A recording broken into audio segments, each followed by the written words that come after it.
যেই পাপের প্রতি ব্যক্তির আকর্ষণ যত বেশি, ওই পাপ ত্যাগ করলে তার সওয়াবও তত বড়। সুবহানাল্লাহ।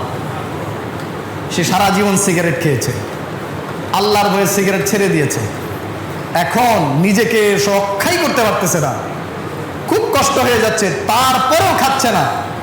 পরিবেশ পেয়ে গেছে, বন্ধু বান্ধব তাকে সাধতেছে, নাও আরে ধরাও একটা, কি আর হবে একদিন খেলে, খাও, ছেড়েই তো দিছ।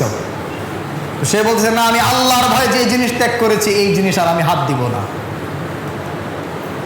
এমত অবস্থায় তার সওয়াবও অনেক বেশি হবে। তার মন চাচ্ছে, প্রচন্ড রূপে চাচ্ছে, কিন্তু সে করছে না।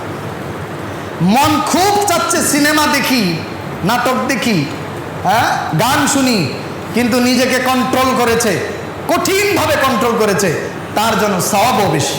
সুবহানাল্লাহ। তাহলে আমরা এই আমলটা করবো তো ইনশাআল্লাহ।